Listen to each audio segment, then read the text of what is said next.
Hello student, स्वागत है एक बार फिर से आपका हिंदी पाठशाला क्लासेस में। तो आज हम बच्चों बात करने वाले हैं कि आप लोग संदर्भ रेखांकित अंश की व्याख्या कैसे करेंगे और साथ ही साथ प्रश्न के उत्तर बोर्ड के एग्जाम में किस तरीके से लिखेंगे और किस तरीके से 95% आप लेकर आएंगे। ठीक है, हिंदी की मैं पूरी गारंटी लेती हूँ, अगर आप लोग इस तरीके से संदर्भ रेखांकित अंश की व्याख्या करते हैं और प्रश्न के उत्तर देते हैं तो आपको हिंदी में 95 नंबर लाने से कोई नहीं रोक सकता। ठीक है, तो वीडियो को लास्ट तक जरूर देखना, कुछ पॉइंट्स मैंने बनाए हुए हैं और साथ ही साथ आपको मैंने लिखना भी सिखाया हुआ है इस वीडियो में। तो ये वीडियो आपके लिए काफी हेल्पफुल रहने वाली है। तो चलिए वीडियो को हम अब शुरू करते हैं। तो सबसे पहला पॉइंट है, यहाँ पे आप लोग देख सकते हैं, ये पॉइंट है लेखक का और पाठ का नाम लिखे तो उसे काली पेन से ही लिखें। ठीक है, कुछ बच्चे क्या करते हैं, ब्लू पेन से लिख देते हैं, तो इससे क्या होगा, हाईलाइट नहीं होगा। अगर आप ब्लैक पेन से लिखेंगे तो जो टीचर है उनको बहुत अच्छा लगेगा और हाईलाइट भी हो जाएगा। ठीक है, अभी मैं आपको लिख के बताने वाली हूँ। साथ ही साथ दूसरा पॉइंट आता है हमारा, संदर्भ या अगर अनुवाद कर रहे हो तो संदर्भ या अनुवाद या व्याख्या की हेडिंग ब्लैक पेन का यूज करना। ठीक है, इससे सुंदर लगेंगे और बढ़िया लगेगा। ठीक है, कॉपी अच्छी लगेगी आपको। फिर उसके बाद तीसरी पॉइंट हम बात कर लेते हैं, संदर्भ लिखने के बाद आपको पैराग्राफ छोड़कर अनुवाद की व्याख्या करनी है। ठीक है, आप लोग इस ट्रिक को जरूर फॉलो कीजिएगा। अब हमें चौथा पॉइंट जो मोस्ट इंपॉर्टेंट है, लेखक और पाठ का नाम याद रखें। जो हम संदर्भ सहित व्याख्या करने वाले हैं उसके लेखक का नाम और पाठ का नाम याद करना बहुत ज्यादा जरूरी है। ठीक है, तो अब यहाँ पे आगे हम बात कर लेते हैं, ये तो नेक्स्ट वाला काम है, आप लोग तो इसे कर ही दोगे। तो चलिए अब हम लिखना सीखेंगे संदर्भ और रेखांकित अंश की व्याख्या एवं प्रश्न उत्तर। ठीक है, तो बच्चों आज हम करने वाले हैं मित्रता नामक पाठ से, जो कि कुसंग का ज्वर उस सबसे भयानक होता है। यह केवल नीति और सद्वृत्ति का नाश नहीं करता बल्कि बुद्धि का भी क्षय करता है। किसी युवा पुरुष की संगति यदि बुरी हो तो उसे पैरों में बंधी चक्की के समान होगा, जो उसे दिन दिन अवनति गड्ढे में गिराती जाएगी, और अच्छी होगी तो सहारा देने वाला बहू के बाहू के समान होगी, जो उसे निरंतर उन्नति की ओर उठाई जाएगी। तो ये काफी ज्यादा पूछा गया है बोर्ड के एग्जाम में, तो चलिए इसी को आप लोग को सिखाएंगे कि संदर्भ सहित व्याख्या आप लोग किस तरीके से करेंगे। तो सबसे पहले आप लोग को यहाँ पे डालना है उत्तर। ठीक है, उत्तर जो भी हो, खंड अ का पहला, खंड बी ब का पहला, तो इस तरीके से। लेकिन पहला क्वेश्चन तो यही रहता है कि अ ही आए। ठीक है, तो इस तरीके से हमें लिखना है यहाँ पे उत्तर अ, तो यहाँ पे संदर्भ। ठीक है, इस तरीके से आपको हेडिंग डाल डाल के लिखना है बिल्कुल। अब ब्लू पेन से हमें लिखना है, आपके पास जो भी ब्लू पेन हो अच्छी खासी उसे ही यूज करना। ठीक है, यहाँ पे हम बोलते चलेंगे, आप लोग को ध्यान से सुनना है। प्रस्तुत गद्यांश हमारी पाठ्य पुस्तक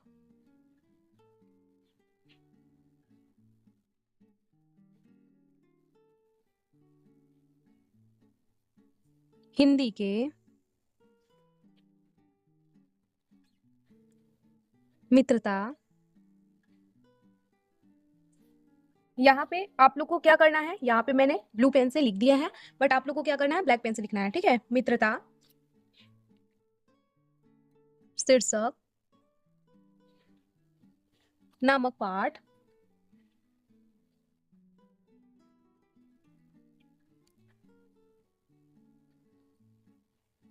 से लिया गया है। अब आता है इसके लेखक।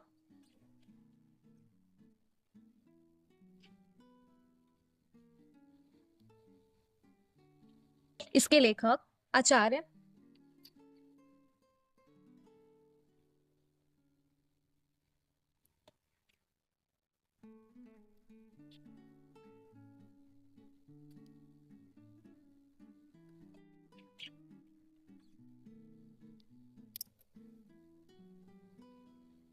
ठीक है, तो इस तरीके से आपको क्या लिखना है, संदर्भ लिखना है। कोई भी आपको लिखने को आए संदर्भ तो इसी तरीके से लिखना है। ठीक है, प्रस्तुत गद्यांश हमारी पाठ्यपुस्तक हिंदी के इस पाठ से लिया गया है, या फिर जो आपके पाठ से आया हो उस पाठ से लिया गया है, इसके लेखक ये हैं। ठीक है, ज्यादा आप लोग को ये तामझाम नहीं करना है कि प्रस्तुत गद्यांश हमारी पाठ्यपुस्तक हिंदी खंड गद्य खंड के संकलित मित्रता शीर्षक नामक पाठ से लिया गया है, इसके लेखक आचार्य रामचंद्र शुक्ल है। इतना आप लोग को लिखना जरूरी नहीं है, इतना ही लिख दोगे तो बहुत अच्छा तरीके से आपको नंबर मिल जाएगा। बस आपको पॉइंट में ये ध्यान रखना है कि मित्रता जो है वो ब्लैक पेन से लिखना है, और जो आचार्य रामचंद्र शुक्ल जो लेखक है उनको भी ब्लैक पेन से आप लोग को लिखना है। ठीक है, संदर्भ में ब्लैक पेन का यूज करने हैं। तो ये सब चीजें बेसिक चीजें हैं जो कि आपको याद रखना है। अब हम व्याख्या करेंगे। ठीक है, व्याख्या करना सीखेंगे। व्याख्या में क्या प्रॉब्लम होती है, कई बच्चे पूरे सबका व्याख्या कर देते हैं। नहीं, आपको पूरी व्याख्या नहीं करना है। जैसे कि मैं यहाँ पे एक क्वेश्चन आपको दिखा रही हूँ, यहाँ पे आप लोग देख सकते हैं कि ये अंडरलाइन है, ठीक है। जितना अंडरलाइन होगा सिर्फ उसी का आप लोग को क्या करना है, रेखांकी अंश की व्याख्या करना है। रेखांकी मतलब नीचे की दी हुई रेखा, ठीक है, यहाँ पे आप लोग को दिख रहा होगा। तो यहाँ इसकी हम क्या करेंगे, व्याख्या करना सीखेंगे। तो चलिए उसको भी हम लोग देख लेते हैं और यहाँ पे हम लोग डाल लेते हैं रेखांकी अंश की व्याख्या, ठीक है। इस तरीके से हेडिंग डाल लेते हैं, पैराग्राफ चेंज करके, रेखांकित अंश की व्याख्या।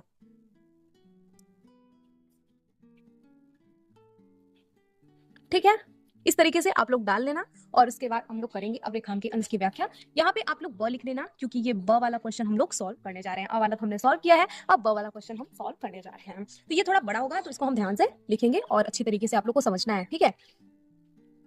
बुरी संगति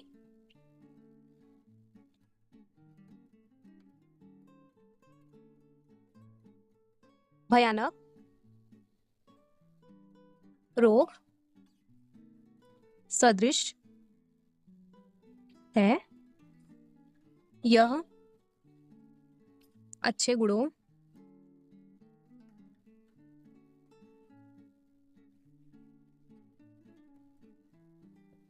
का विनाश करने के साथ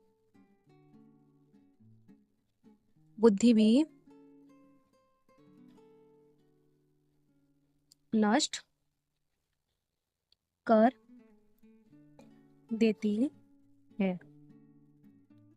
किंतु यदि अच्छी संगति मिल जाए तो बुरी संगति में पड़ा व्यक्ति गर्त से निकलकर सारी बुराइयां से मुक्त होकर प्रगति के पथ पर चलने लगता है।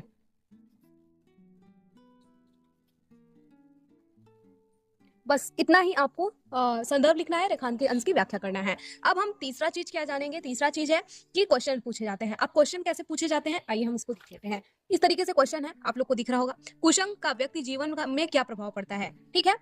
तो आप लोग को ऐसे ही उत्तर डालना है। यहाँ पे आप लोग देख लीजिए, तो तीन क्वेश्चन आएंगे लिखने के लिए, ठीक है। तो पहला वाला हम यहाँ पे लिखेंगे, पहला का उत्तर इस तरीके से डालेंगे। आप लोग को बिल्कुल इसी तरीके से साफ सुथरा लिखना है, ठीक है। तो पहला इस तरीके से हम लोग डाल देंगे, कुसंग, यहाँ स वाला है तो हम लोग स लिखेंगे, पहला का स है, तो इस तरीके से क्वेश्चन हम लिखेंगे। कुसंगति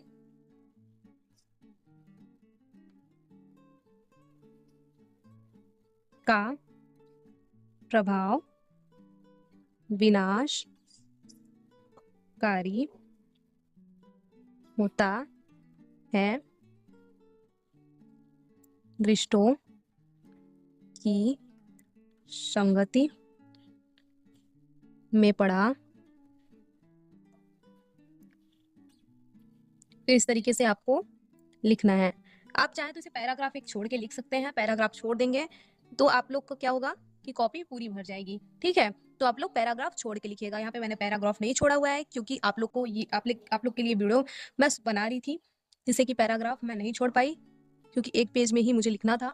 और आप लोग को बता दूं मैं कि ऐसे ही बोर्ड के कॉपी रहेंगे इस तरीके से बड़े बड़े, तो इसी में आप लोग को लिखना है, ठीक है। ये मैंने प्रिंट करवाया हुआ है और आप लोग के लिए खासकर, तो वीडियो को लाइक ज़रूर कर दीजिएगा, बहुत ज़्यादा मेहनत कर रही हूँ आप लोगों के लिए।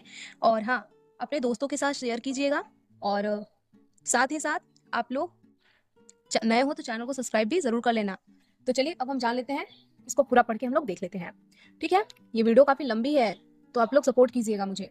तो यहाँ पे आप लोग देख लीजिए, संदर्भ इसी तरीके से लिखना है। प्रस्तुत गद्यांश हमारी पाठ्यपुस्तक हिंदी के मित्रता शीर्षक नामक पाठ से लिया गया है। इसके लेखक चाहे रामचंद्र शुक्ल जी हैं। ठीक है, अब हम रेखांकीय अंश की व्याख्या भी इसी तरीके से करेंगे। रेखांकीय अंश की व्याख्या आपको ब्लैक पेन से लिखना है। ठीक है, इस तरीके से मोटी पेन से। अब हम बात कर लेते हैं रेखांकीय अंश की व्याख्या में। बुरी संगति भयानक सर्दी से, अच्छे गुणों का विनाश करने से बुद्धि भी नष्ट कर देती है। वह दिन प्रतिदिन विनाश के गर्त में गिरता चला जाता है। किंतु यदि अच्छी संगति मिल जाए तो बुरी संगति में पड़ा व्यक्ति घर से निकलकर सारी बुराइयां मुक्त होकर प्रगति के पथ पर चलने लगता है। ठीक है, अब हम क्वेश्चन जो उसमें पूछा जाता है कि क्या पूछा गया है इसमें क्वेश्चन कि कुसंगति व्यक्ति के जीवन में पर क्या प्रभाव पड़ता है। कुसंगति का प्रभाव विनाशकारी होता है। दृश्यों की संगति में पड़ा हुआ व्यक्ति अपनी बुद्धि आचरण छीड़ होता है। अच्छे बुरे उचित अनुचित की समझ खो देता है। धीरे धीरे पतन के अंधकार पर भरे गर्त में गिरकर नष्ट हो जाता है। ठीक है, इतना ही आपको ऐसे ही बोर्ड के एग्जाम में लिखना है। और अब हम नेक्स्ट जानेंगे यहाँ पे कि बोर्ड के कॉपी में जियो परिचय किस तरीके से लिखना चाहिए, तो हम अगली वीडियो में जानेंगे। अगर ये वीडियो आपको पसंद आई हो, मेरी हैंड राइटिंग पसंद आई हो, तो वीडियो को लाइक करना, चैनल को सब्सक्राइब करना और अपने दोस्तों के साथ जल्दी जल्दी शेयर कर देना। मिलते हैं नेक्स्ट वीडियो में, तब तक के लिए thank you, take care. Comment में राधे राधे जरूर बोल के जाइएगा। तब तक के लिए थैंक यू, टेक केयर, जय हिंद, जय भारत।